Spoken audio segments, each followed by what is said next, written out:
For every kid that didn't have a chance, and every kid that was out of options, Seattle Children's is fighting for you. Because this isn't about beating the odds. It's about changing them for all kidkind.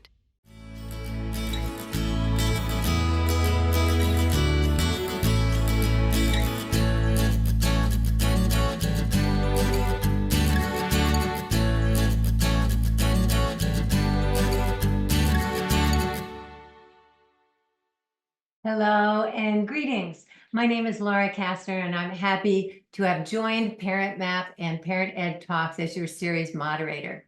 I'm a clinical psychologist. I'm a clinical professor at the University of Washington in the Department of Psychiatry and Behavioral Sciences. I have a clinical practice. I've published scientific articles, and I'm the author of several parenting books.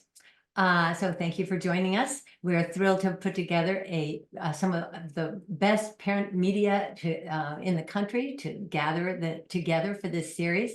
Chicago Parent, Metro Parent, New York Family, Staten Island Parent. Thank you for joining us for today's Parent Ed Talks event entitled Curious, Connected Discipline Strategies for Happier, Healthier Kids with Julietta Skoog. Speaking on behalf of Parent Map and our magnificent parenting media partners across the country, I'd like to emphasize our collective mission to build inclusive, safe, educated, and loving communities for our families. We are relentlessly focused on how to better serve families. Before we kick off learning with Julietta, please take a moment to let us know what city you're joining us from and put your answers into the Zoom chat. You just touch your cursor, it pops up that ribbon. You can punch that chat and let us know. Seattle, a lot of Seattle. Detroit, Shoreline, love the way they pop up. Chicago again, New York City. Shoreline, Mill Creek, Bremerton, Federal Way, Atlanta, Georgia. I like that representation. Thank you all for doing that. We're a big community. Julietta Skoog is a certified positive discipline advanced trainer with a master's degree in school psychology and school counseling from Seattle University. She is the co-founder of Sproutable, a science-backed online parent ed resource for parents with parenting insights ranging from pregnancy to high school. I'd like to give my own endorsement because I love her website. Please go. There are all sorts of resources there. It's very special. We've had wonderful presenters all through this series, and they've been on great topics. But most of the questions have to do with parenting. And sometimes there's just no parent educator around that could answer the questions. You could have answered all the questions, Julietta. I'm so excited today. We can really serve the masses thanks to your presence here. So I'm personally very excited. So what I thought we'd do is build this 50-minute sort of like a pyramid, with the basic platform being positive discipline and the cornerstone tenets of that, and then the tools, and then we'll get to some specific questions from parents in a minute. So I thought the first thing would be, many people are familiar with your work, but just to talk about what positive discipline is, it really is one of a handful of science-backed curriculum that has really stood up over the decades. So why don't you tell the cornerstone aspects of that to give us a sense of what it is and what it is not? I'd be happy to. I'm so honored to be in this conversation with you, Laura. Let me just say, you've been always a guiding light for me as a parent. I'm so lucky to have you in the Seattle area. So this is really just a joy to be in conversation with you today. So thank you for having me. And positive discipline has been the cornerstone and the foundation for my work with children, primarily because it's one of the few curriculums that is designed to work also in the classrooms. Mm-hmm. So my background as a school psychologist and school counselor, before I even had my own children, working with so many students, being able to use positive discipline in my day-to-day interactions with my students was just profound. I mean, it really gave language to what I had always felt intuitively working with children. I felt like, for anyone that works with kids, you're drawn to there's a element within you that always naturally has a connection, that naturally has a way to listen to them, or just to really see through any interest in that child development. So that was always within, but it really gave language to that. So positive discipline has the foundation of Adlerian psychology. It's written by Jane Nelson and many other authors that have co-authored other books along with her. So there's Positive Discipline for the early years, for the teens, for single parents in the Muslim home. There's so many different wonderful, helpful books. And Jane Nelson really was, Dr. Jane Nelson was really drawn to the Adlerian psychology and Dreiker's work in her doctorate work around child development. So that is really this foundation where looking at children in terms of mutual respect and dignity, mutual respect for the grown-up, mutual respect for the child, this foundation of kindness and firmness at the same time. So this is another principle, connection and firmness. And this is really where the research, as you know, in different parenting models really aligns, is that there is that both elements, connection and firmness at the same time.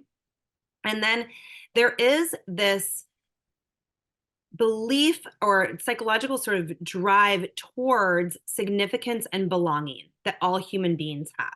So significance meaning I matter, I can contribute, on a societal level, I matter, I can contribute. And then the belonging that I'm connected to others. And then the last two pieces of positive discipline is around this teaching. So I think some people think discipline means to punish, or I discipline, like this verb, but it really comes from the Latin root disciplinare, which means to teach. And so it really is about teaching these life skills and really teaching with a long-term focus. So just not the short term. There's a lot of things that you can do behaviorally or from a behaviorist model that will stop or shape behavior short term.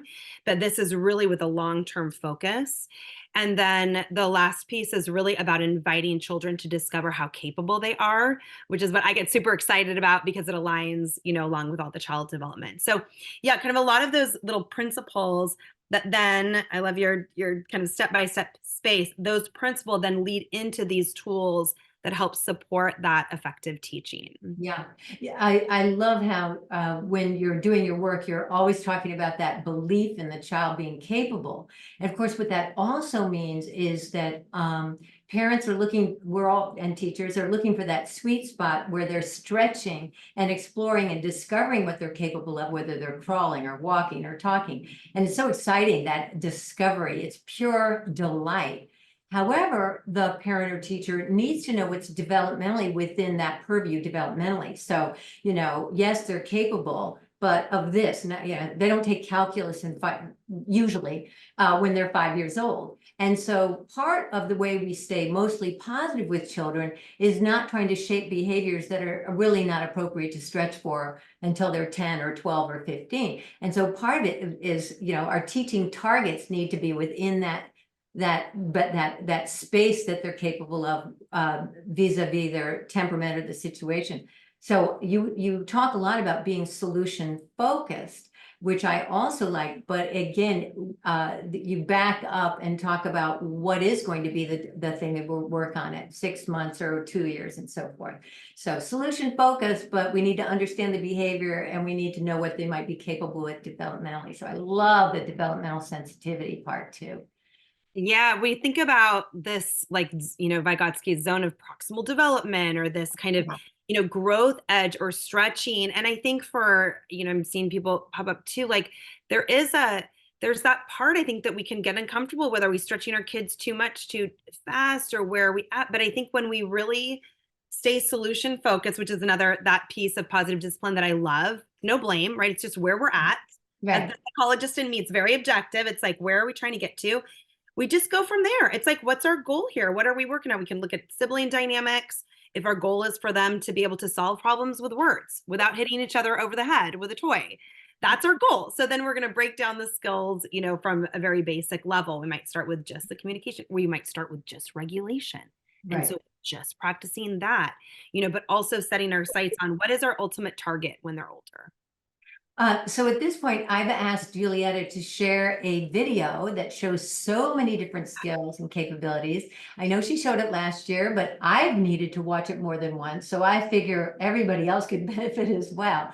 And then we're going to unpack about 5 little nuggets within that video. So you want to share that now, Julietta? I'll go ahead and share it. And since I get to tee it up, I do want to just give the caveat that this was a snapshot of me. It was captured by my 11-year-old. It is given by consent. I've been able to, use it and share it through our family. So it is very raw. And I just want to say that, I think there's no such thing as perfect parenting.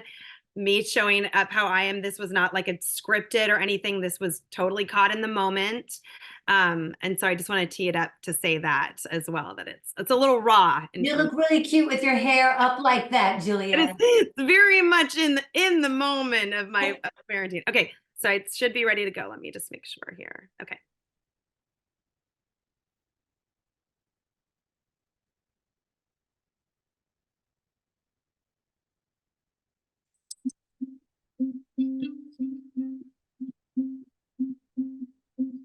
Talk about why you're so sad?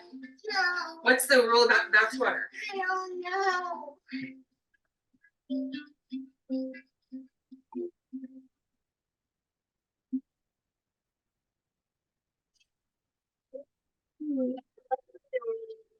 you want to go to Feel Better Spot? Yeah. Or were you ready to? No, do my feel better song. Okay. I want to brush my teeth as I feel better. Okay, brush your teeth after you feel better. Okay. Do you want to go by yourself, or do you want me to come with you? I want you to come with me. Okay.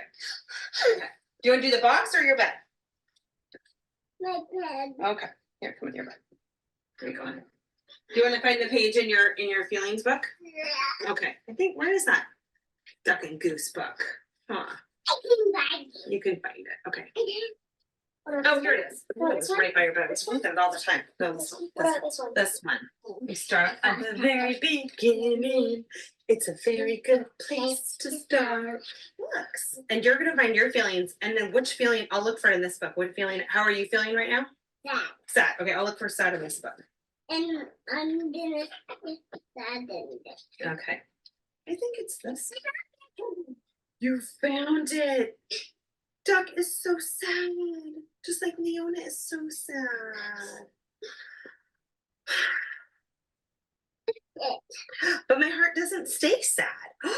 Like springtime after winter, the sun comes out again. My heart grows tall. This is when my heart is hopeful. Do you feel hopeful? No. No. You still sad? Yeah. Okay. It says, my heart can feel so many feelings and yours can too. Today my heart is proud. How does your heart feel? Proud. Proud? Yeah. You feel proud. I am Leona. I am. Yeah. Okay. I'm ready to be Maria and brush your teeth. Who are you going to be when we brush your teeth? You brush your teeth. Brush your teeth. When we wake up in Do you the think it's morning, for Gita two, and or Marta? Leona, who's in your mouth? Don't eat me. How are you feeling now? Happy. You are? So you were so sad and now you're happy. What helped?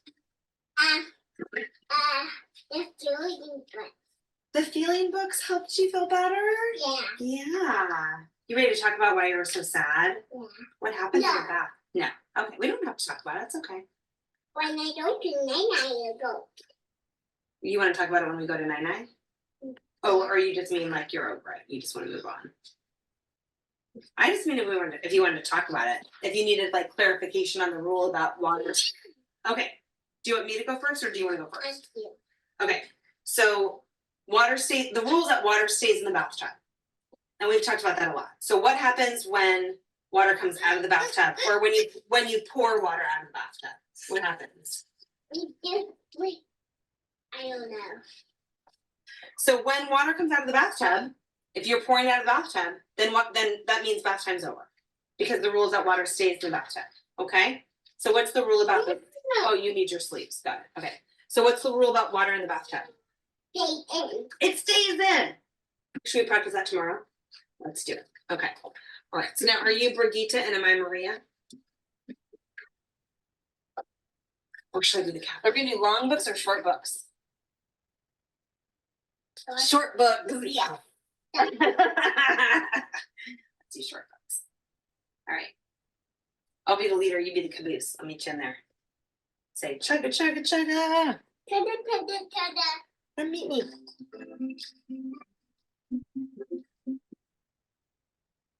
Real moments are learning moments. Thank you. Okay, we are going to unpack all the jewels in this jewel box. So Julietta, I think it would be good to start with consequences. A lot of people don't know that consequences can be very different than punishment. They get them mixed up, like, oh, if you throw something outside the, if you do throw it outside, then you're going to suffer this consequence. And you talk a lot about routines and following through on routines as distinct from consequences and punishment. You want to talk about that a little bit? Yes, I mean, this really gets to the heart of it. I get parents all the time that are like, but what's the consequence? So, and it really is a mindset shift that we have to, we can't even stay in that line of thinking. So jump that track, come over to a new one.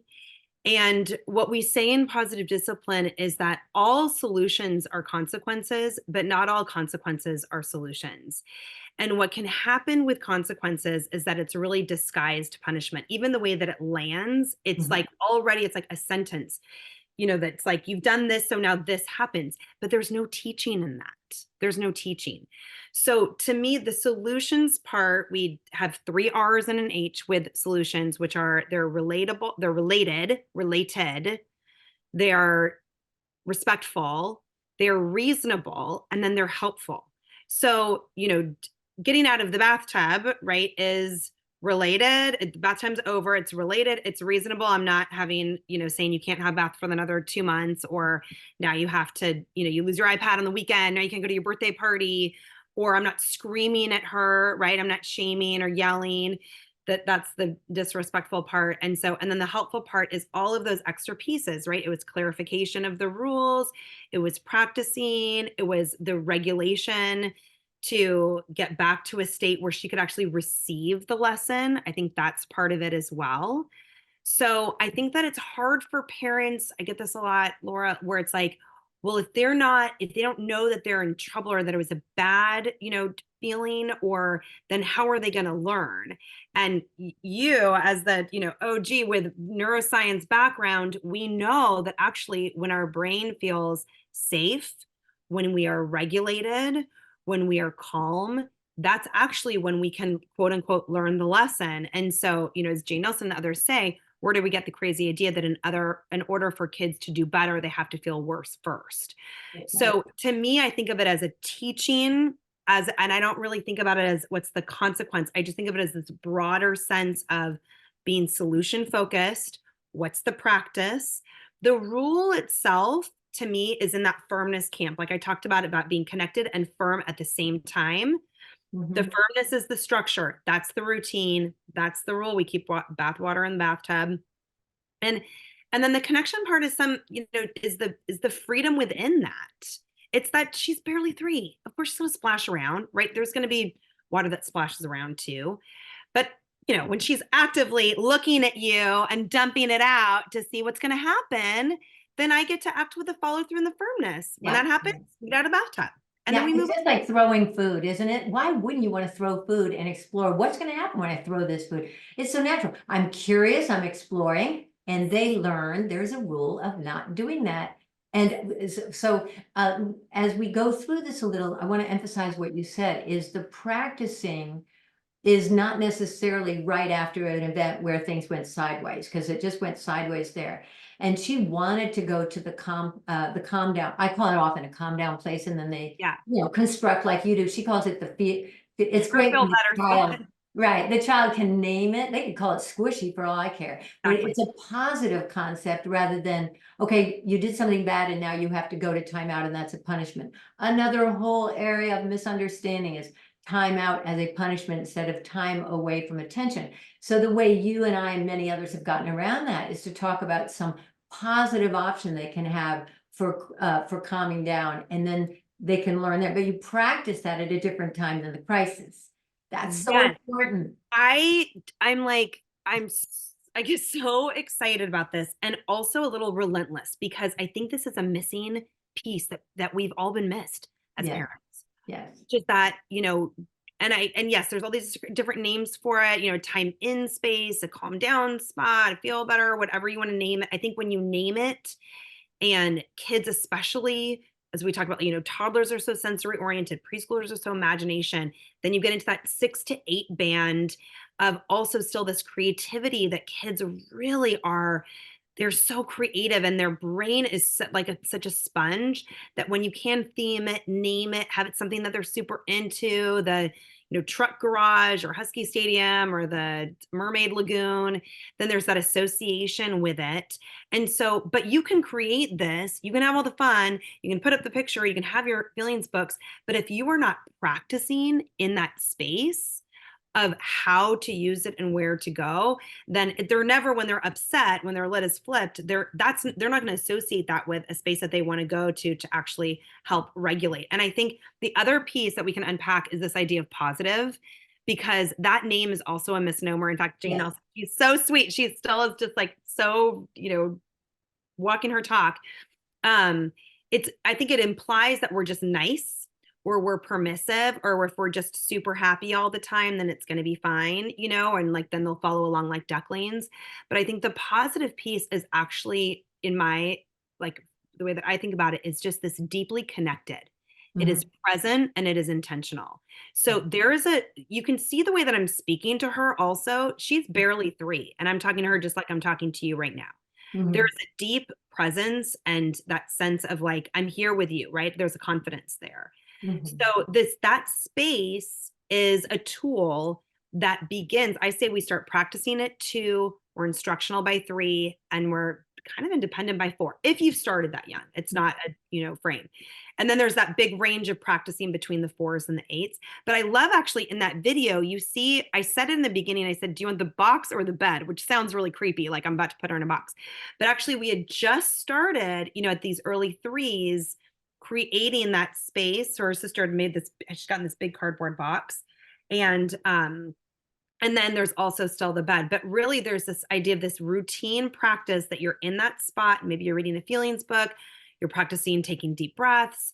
We have these little wheel of choices now. We still do this, pretty every single night, drawing a feeling word, all these, aspects that we grow into to continue to practice how to use that space. So it's not just like a random, let's go to this spot. Yeah. Well, I think a lot of parents would wonder, she was so gleeful to go off to her feel better spot. What if she had just thrown a tantrum and said, been dysregulated and not wanted to go to her calm down place? Yes, I just go.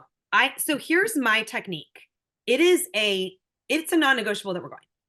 Yeah. Because this is where we're safe and we're going to be regulated. If it's totally extreme, I'm not like, if they're having a little bit of a meltdown and we're having a back and forth, it's not. But I mean, if they're really dysregulated, then it's not a decision for me. Do we go? Do we not? Do I push it? Do I whatever? We're going. That's it. So all those other parts that I'm trying to like find the door to get into, to connect to her. My people that have taken my classes know I have this analogy of, it's like you're in a circular room and there's 8 different doors. If you try a door, they're not there, it doesn't work. Don't try that again. People say, well, I've said it 6 times, or I've tried it twice. Well, if it didn't work the first time, don't try that again. So you've also heard in the video that I don't know if you've gotten this reference, probably dating me, but she was really obsessed with the sound of music at that moment. So those references about Maria or Brigitte or The Captain or some of those songs, knowing what your kids are really into can be helpful, because in that state when they're so dysregulated, I'm doing that sign, that Dr. Siegel sign of the lid being flipped. When they're so dysregulated, they need something that is so like their sign or their visual, whatever it is that they're really into, that is going to connect with them and make them feel safe and regulate and bring them back. So I might try a sound of music, little bit as I'm saying we're going, I would have just gone into her room. Because here's the Okay. thing, kids want to be, especially at that age, they want to be with you. They're really seeking out your help to help them regulate, to co-regulate with them. So I would have just moved my body to Mhm. encourage her to move hers. Mhm. She's still little enough too that there might have been a little scooping. My body was calm. So there's definitely, for the littles, that if you can really hug them into a scoop and get them to that safer place, especially when you get to the fours and they're like kicking and thrashing and raging. And that's a little bit trickier. And so you're having that practice of just like, we're going, I'm going. And then a lot of times I'll be giving just either encouraging verbally or almost, as teachers will do this, that kind of herding, HERD, like herding Right. part too. So yeah, Yeah. I just always say, last thing I'll say about this, Laura, is just this idea of getting them to the second location. So we know also with research, it's like, you've got to switch up that spot, get them out of that room, get through a doorway, just move the body. Yeah. Yeah, I mean, we need to be regulated ourselves enough that we can think kind of creatively. And of course, we work with these parents that say, how do you think of this stuff, like doing Disney characters or doing music or dancing? Well, you can have your own list, just like we want them to have their options for self-soothing. We can have our list be, sometimes we reset, reboot the neuroscience of their brains by being playful or singing like you did. Well, you've got dancing, singing, telling a joke, playing some sort of game. And that, for especially for the little ones, the brain is like a air traffic controller. And when there's something really surprising, it perks up. So even if they're tantruming and you start to sing something, we know this even from the NICU, from the neonatal intensive care unit at Children's Hospital. The babies will be crying and some of the nurses just start singing, and they are so out of control, but they'll say, even that little brain, an infant brain will go,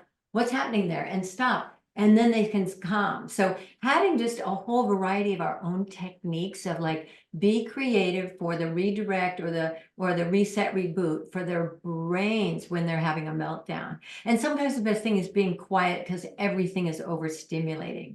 That's right. And I think you also know your kids. I mean, I know my 3 kids could not be more different from each other. And so each one has their own thing that works for them. Right. So it's also playing around with that. I love Faith Collins' book, Joyful Toddlers and Preschoolers. She uses that acronym SMILE, which is singing, movement, imagination, love, and exaggeration. And so sometimes it's that combo. You might have one kiddo, the minute you sing, they're like, stop it, or but they love the imagination or they love the movement part. That's Leanna now is almost 7. I mean, anytime I'm like, all right, we're gonna race or come on, sports, person. Right. But I just want to also say, like, in when parents are like, how do you think of it? You can, if your kiddo's into dinosaur, use dinosaur for everything. Don't feel like you actually need to get creative. Just use that one thing for it all. Right. Well, the other nugget from that, and you can talk about, well, we could talk a lot about the importance of practicing skills. And of course, you made reference to, you do it another time, maybe every night if possible, like brushing teeth. This is the curriculum of mental health, not to mention skills.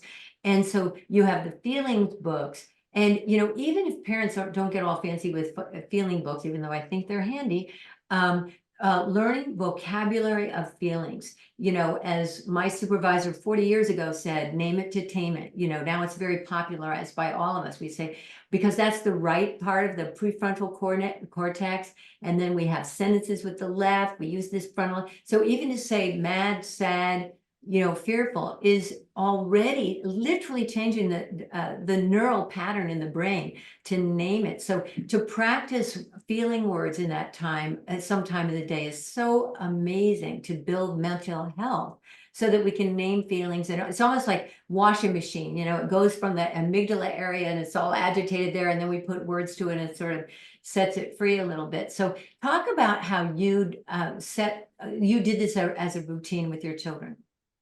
Yes. Well, and also, I think about my students when I worked in the schools for over 15 years. Also, they would say, sometimes I'd ask, do you know who do you think I am? And half of them would say, you're a feelings teacher. And the other half would say, you're a brain teacher, which I love as the school counselor and psychologist. So not just even with my own, kiddos, but to start on it, it really does require that kind of habit or routine. Kids thrive on routine. They feel safe. It's predictable.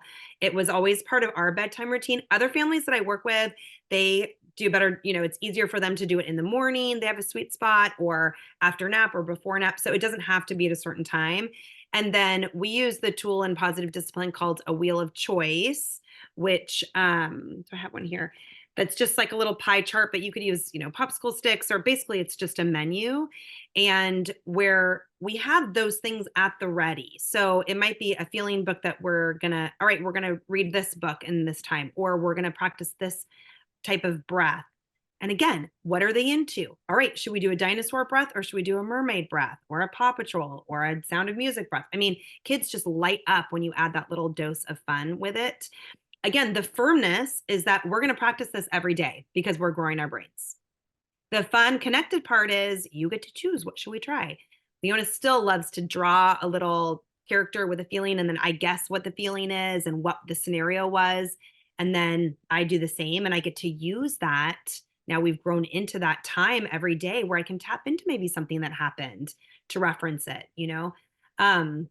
We also did a little bit of it. We've gone through so many different iterations, a little bit of yoga or movement, or a guided meditation, or one of those mindfulness cards, or a little rock meditation. Thich Nhat Hanh has this beautiful book for kids. So just kind of playing around with what lands for you as a parent or for your child.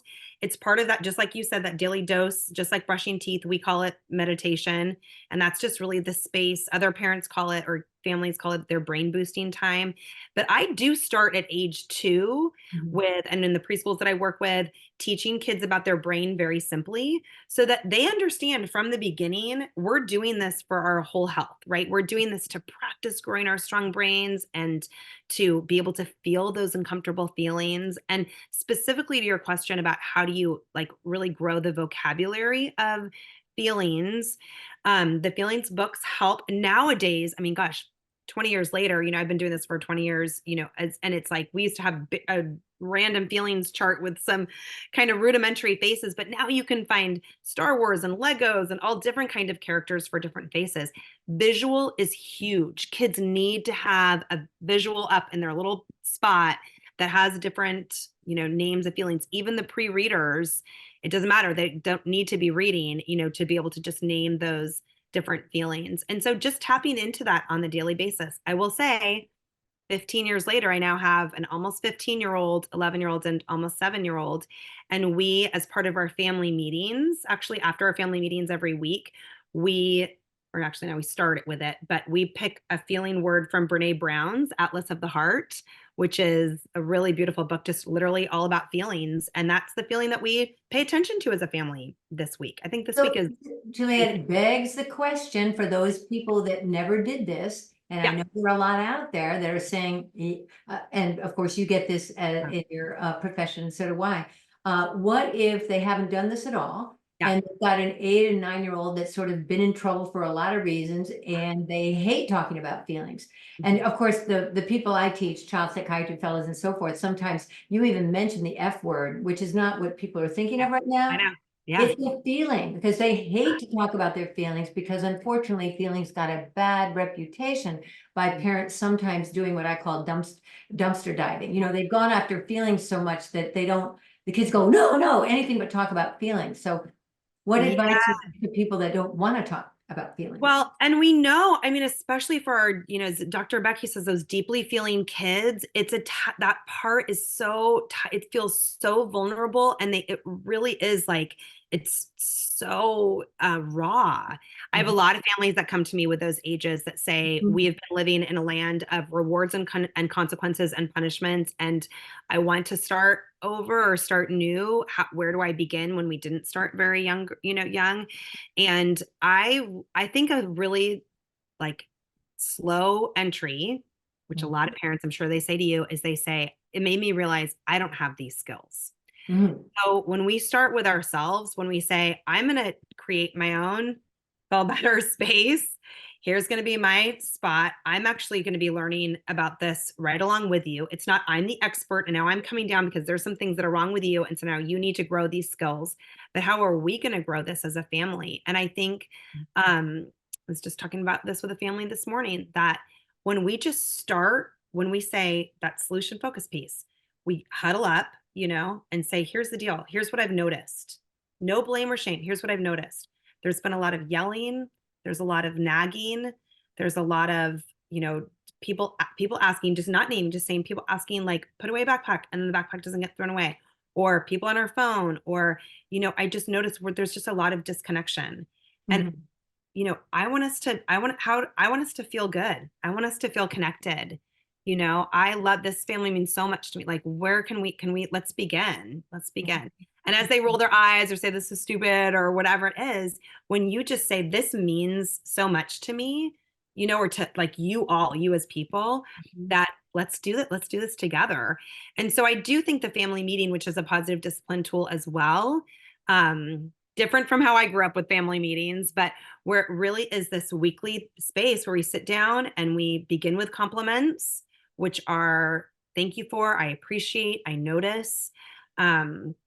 Beginning with that slowly, just to build the connection part. And then maybe you add that feeling word that we're just going to pay attention to this week.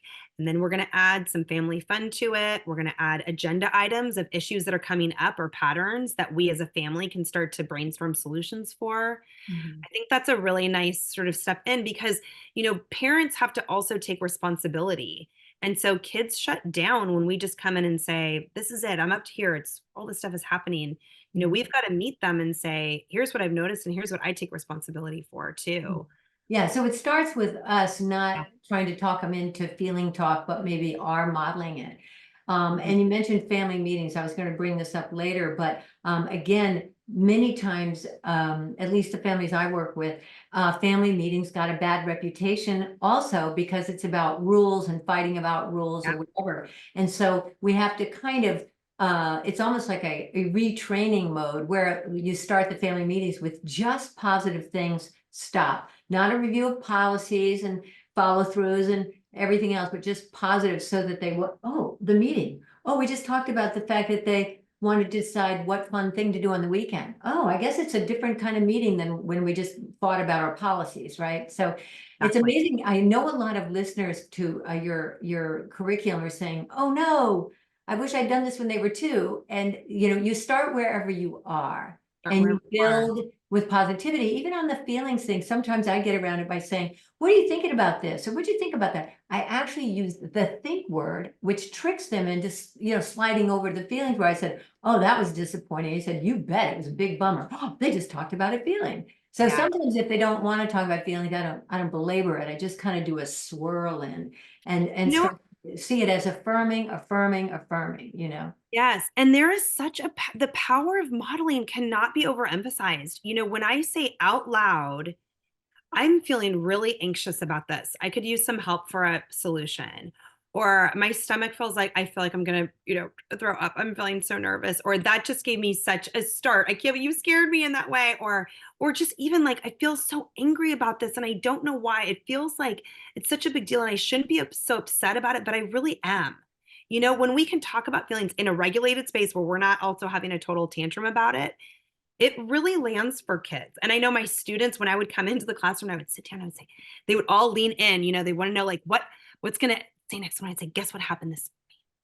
And I just tell them some, little story about it, but I tell my own little feeling or my own anecdote. I mean, stories are really powerful. Kids lean into those. And so finding your own voice in that way too, sharing times when you were younger, opening up yourself to your own vulnerability to really reach that hand out, I think. Especially with teenagers. So even if you wanted to start this with teenagers at the dinner table, talk about yourself. I was really disappointed in myself, or I was really bummed out, or I regret what happened, or I felt very concerned about something. They love when you're vulnerable. Well, how are they supposed to be vulnerable if we don't model it? Anyway. Yes. So, I do love, we play, I'm sorry, rose, stem, and thorn. And I think a lot of people know the rose and the thorn part are the highs and lows. But when you use the thorn as a mistake that you made and something you learned from it, kids love to hear what mistake you made. Right. Yeah. So Julietta, one of the things that occurs to me as we go through this curriculum is that when there's the routines and when there's the practicing skills, that's when we as parents or educators have an agenda. But we need to kind of acknowledge that if you have a pie diagram, about half of our time with our children should be just enjoying them. No agenda. No, we're going to do a skill. We're going to do this, or hey, let's practice the routine. Even if we're positive, we still got an agenda. And so we talk a lot about the positive feelings in the bank account. So when we have an agenda or routine to manage, we've got some, some credibility for that. Just will you talk about the importance of child-centered hangout time? Just enjoy Yes. kids. We call it special time, and it is a gift for me because It's fairy dust, I you're call so it. sweet, right? What do you call it? Fairy dust? Fairy dust. Oh, that's Makes good. everything better. Yes. Yeah. And I think, for parents, it's hard for us to relax. It's hard for us to play or to get into that safety mode because our brains are wired as grown-ups and parents to micromanage and all these different pieces and to keep kids safe, especially for parents of very young children too, and so it's hard to kind of just switch into it. So it also helps when we are able to mentally ourselves say, this is their special time and my phone is put away. Sometimes I would start by just setting the timer for 25 minutes. And I love that now they call it that Pomodoro technique, which is a nice habit for focus. But for the 25 minutes where it's like, just for this time, they get to direct the play. I'm going to be in the moment with them, have my water, I'm going to hydrate, and their eyes light up. They really feel that connection or that we are listening to them as well. And I say to parents, we've got, it's like they're living on another planet. And so we have to actually go to their planet and say, hey, oh, nice planet. Look what's going on here. Oh, tell me about this part before we can bring them back to our planet where we wear pants and brush our teeth, So go visit their planet. You got to hang out. And in that way too, and again, it's the psychologist in me, I think, but it gives me that time that I get to just observe. I get to just sit back and actually really see like, what are they into?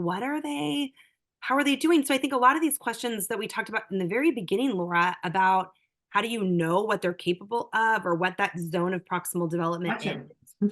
You got to watch. You actually have to stop doing so much and just sit back and watch. And so I think it's that special time where that child directed, you get to kind of get into their world, follow them along, relax a little bit, model your own. Yeah, and I think a really important part is to remember you're not even praising during this time, because that means you've got an agenda to encourage certain things or to give them, we could talk about overpraise later, but we have to get to questions. But, just that you are maybe a sportscaster. Oh, you're putting the car in the bedroom of the dollhouse. Oh, you're really liking red blocks today. If anything, but you're not on your phone. You're just appreciating them and taking them in. I see you. And that, I know that parents, the research shows that most of us can't find, more than 8 minutes a day for any loved one, but it's aspirational and it is absolutely good feelings into the bank account so that they can cooperate some of the other times and we're not just, boot camp managers. Okay, so now is the time, Julia, we have to take a minute because Brenda's going to put a poll on for people to please answer the poll and tell us what publication they use for registering for this event. Here it comes. Look at all those. Oh, thank you so much for doing this. We really like to keep a poll of where we're getting to see people from. Thanks so much. Keep doing that if you want to do that. So Brenna, not Brenna, sorry, Julietta, I'm looking at both of your pictures. When I went over the questions that came in before the event, there were scores of questions, but the most common question was about what we could call non-compliance, otherwise known as disobedience, otherwise known as my favorite, not listening, as if they're not listening. But we'll just call it not following the rules. And it's just interesting to get a flavor for these. How should I respond when my kids say no to a request? When they won't listen to requests until I get upset? when disobedience becomes a game that they're enjoying, when I have to repeat myself over and over, when they make threats to me, when they don't like my request. You get the sense of this. Now, I want to say on behalf of both Julietta and I, each one of these questions is slightly different, its own situation, its own personality of a parent, of a child, developmental status of the child, co-parenting dynamic. So it's so hard for us to say, this is what you do and magically it will work. But I do think that parents' biggest challenge is getting their children to cooperate. So if we just take, what should they do when the kid says no to a request? No. Yeah. So I know I get this all the time too. I always say it's like Family Feud, where it's like the top 3 is always the not listening or the no.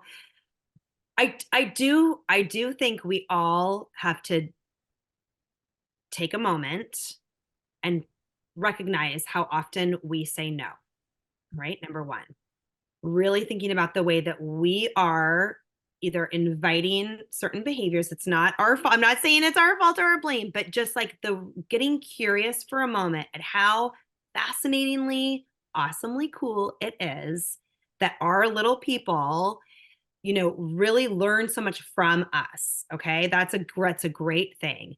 So they are responding. They also are growing their skills. They do not have this full prefrontal cortex yet that is highly functioning, filled with executive functioning skills.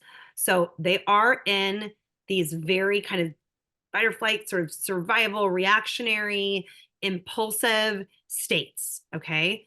So I always talk about, whenever I answer things, I think about the prevention and the intervention. So taking stock or a little audit in terms of systems, approaches. So just saying a request, if it's just like out of nowhere, is going to be tricky for kids. They're wired to say, nope, that's something new and weird. But if it's part of their routine, if it's part of something that we always do, it's time to brush our teeth or put on our shoes or leave to the park or get into the stroller or do our homework, that's not a random request. And so have you taken the time to sit down? And I have a really beautiful video actually with Leona when she's 2 years old of us creating this, but I do it with my kids through 15. What is the visual? What does the visual look like? What is the routine? Do we have that we have breakfast and then we brush our teeth and then we put on our shoes and then we're out the door? And does it have the speedy cheetah or the dinosaur stomp, whatever it is that they're into? Have we given them those supports to be able to say yes? Have we invited that cooperation through some sort of a visual? Have we taken time for training, to be able to say, this is what we do? I say, one of the other tools in positive discipline is that preparing kids in advance. Have you given them the preview of what we're about to do while they're eating the rest of their cereal? Okay, but after this, we're going to hop down the kangaroos, or we're going to get our shoes on and we're going to scoot out because we've got to get to the grocery store and then pick up your sister at school. Giving them a little bit of that preview is going to invite that cooperation. Have we had this connection, around, again, that Faith Collins acronym, maybe through a song, maybe through some movement or some imagination, and parents will say, I'm tired. Totally. Oh my gosh, welcome. Like, I am for sure, like, it's hard for me to do those things in the moment. And remembering that we're not just inviting the cooperation, we're actually trying to connect to that part of their brain that is going to have them see us, right? Recognize us, and then be able to, in their left part of the brain, follow directions, right? So maybe we've done all that, right? We've done all of that and they're still saying no, right? So I just say, I hear you saying no. I say it back to them. I hear you saying no. You don't want to get your shoes on and you don't want to go get your sister because you were having so much fun at home, right? Isn't that validating? That's the neuroscience that you were talking about, Laura. That's what actually changes the brain. That's the name it to tame it to frame it, And I'll say to kids in a big way, no, we were just having so much fun, like validating that, Right. We do that as grownups too. I get it. You don't want to finish your big project. You'd rather go out for a run or go walk around Green Lake. And, you still have to like finish the load of laundry and whatever it is, and you didn't get your exercise in today. That's really hard. Just hold that for them. You don't have to fix it. I think, and Shefali talks about, Dr. Shefali, who's written excellent, amazing books, Conscious Parenting and Conscious Parenting, Parent Teamout. She really talks about how, we get so upset as parents that kids are like grumpy or that are bummed out. that's okay. Like, why are we take it as an affront, our ego gets involved in that way. So I'm getting in the weeds with this, but they've said no, validate that. You Yeah, don't want to say you wish you could get your shoes on. I know the park was awesome. It's so hard to say goodbye to people. Say that. And that's a connection. And it's time to go. Right. So the and part is the firmness. It's like, and we're getting our shoes on or brushing our teeth or the whatever. And then you see just in the video, then you're using those tools, rinse and repeat for how to invite that cooperation. If the dinosaur stomping didn't work, try the song, oh, come on, I need your help. Come carry it. Also, move your body. I get excited about this. Sorry, I get loud, but like, you've got to get up and move. If you're asking them to put on your shoes, you get up, you walk over, you say, I'm putting on my shoes too. I'm getting my one on. Like, move the energy. Sometimes we're just like hovering over and expecting the kids to be the ones to initiate. And that's an executive functioning that they have to be so integrated to do. right. And you've got to help give them those little bite sizes to get over there. Just this morning, right? Just to get out the door every morning, we had to do that little piece of like, all right, and I've got your backpack now. Oops, put your arm in here. Give that little, open the door. Here it is. Step outside. Tell them what to do, giving them those little bite sizes along the way. Or if they're a little older, and like one of those questions was, what if they're entertained by the non-compliance because it's fun, or they give a threat? Sometimes, again, that reset reboot to the brain is, oh, gee, I forgot that thing. And then you just go in the kitchen. I don't know what you forgot, but you moved your body, and they're going to be curious. What did you forget? And where'd you go? And by the time you come back with, your second cup of tea or whatever, they forgot what they said. They're too busy trying to figure out what you're doing, right? Yeah, when threats are just threats, and the joy of non-compliance are just what they are, and you can kind of just do something inexplicable and then get through it without their needing to follow through on the threat, right? Yeah, we say, Jay Nelson says, do the unexpected, and I think that part is actually just like, when things aren't working, try something else, and I think the other piece too is that kids, I get a lot of this too of like, oh, well, then they're just, so if you're being fun, then they're just going to want to like keep doing that behavior. But honestly, the circle of security says kids crave connection and they'll settle for attention. I love that. And so also take a check. Are you just dragging them through stuff? Or can you take a moment and really connect with them and see the world through their eyes? How are they viewing this right now? So I know that requires us to be regulated. It's a practice, but yeah. Well, and the other thing, Julietta, that we both go through a lot is parents are thinking, I can't let them get away with this, especially if they're just obstreperous through the whole morning. I can't let them get away with this. We just have to get in the car. I'm going to be late. And people say, I don't have time for some of this mushy gushy stuff. And yet, as we know, if we do the unexpected, get down on our knees and say, this is really a hard morning, isn't it? And you're whispering and sort of saying, I think I need 3 deep breaths. You're going to save so much more time doing that unexpected thing of whispering and saying, I think I need breath. You can come with me or not, or I'm going to listen to this song. It'll take less time to do that, to sort of not take on the power struggle, which was another one of the questions that came. Or what do you do with the power struggle?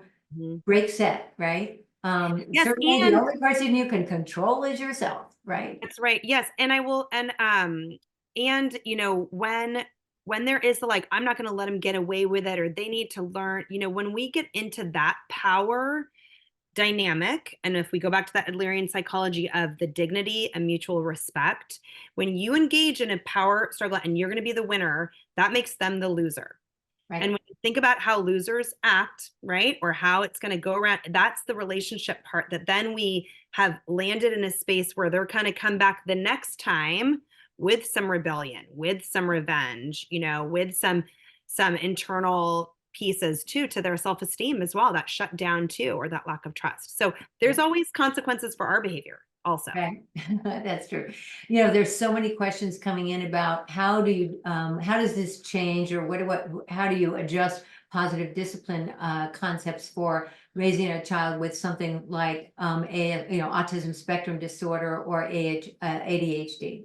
Yeah, well, those were that's all my students. That was my wheelhouse for all those years working in schools. And actually, I just got a message yesterday from a nanny who was taking one of our Sproutable courses and said, I have one of my kids is with autism and this is working so beautifully. And I'm like, all kids, all people deserve a sense of connection, deserve a sense of safety through predictability, visual routines. I mean, especially for kids with autism and ADHD, the overlap there is sensory. So really looking at the regulation pieces and having OTs will talk about having a sensory diet, for example. The positive discipline tools align right with that. Having that daily routine, the practice, the sensory environment, having a connection with our kids that is respectful, that makes them feel safe, that's brain informed, and then having really clear, healthy limits and boundaries, right? That's the firmness of that kind of practice and rules. It's all the same, you know? So Juliet, I think we want to just acknowledge, as practitioners in this space, some kids are really much easier to raise than others, right? They are, right? And so these children with some of these challenges that you and I specialize in, we want to acknowledge a few things to parents, like it does take more patience, often plan B and C, often, some creativity, and therefore consultation with people like you. for But sure. it's Yeah. okay to get a consult, because man, to have the bag of tricks that you need for some of these children, it's enormous. You don't get this playbook for your child Right. when they come into this world. Well, and it's kind of like labor. I mean, in the sense that, like, for kids on, who have the superpowers of neurodiversity, which I do think of it as a superpower, it is the relentless, the high reps of it is so relentless. You never get a break. You don't get that sip of air. And so it is that part, it's the tools are there, but it's that extra as the parents that also have to really be on, have so much more, that rinse and repeat over and over and over again. I also think so often people or grown-ups with that have kids with neurodiversity, they end up trying to stay at the reasoning part, or these choices are talking about it, and really these kids need just extra doses of the regulation. So Yes. really giving yourself a break from having to, like, what's the solution, or let's talk about it, or but really sticking to just regulation, regulation, regulation. Yeah. Oh, and I also want to say, can I just say, because I meant to say this earlier, Laura, that, and I think this is really relevant for this population, that when I say things like routines or the visual stuff, I want you to also think about it as a rhythm.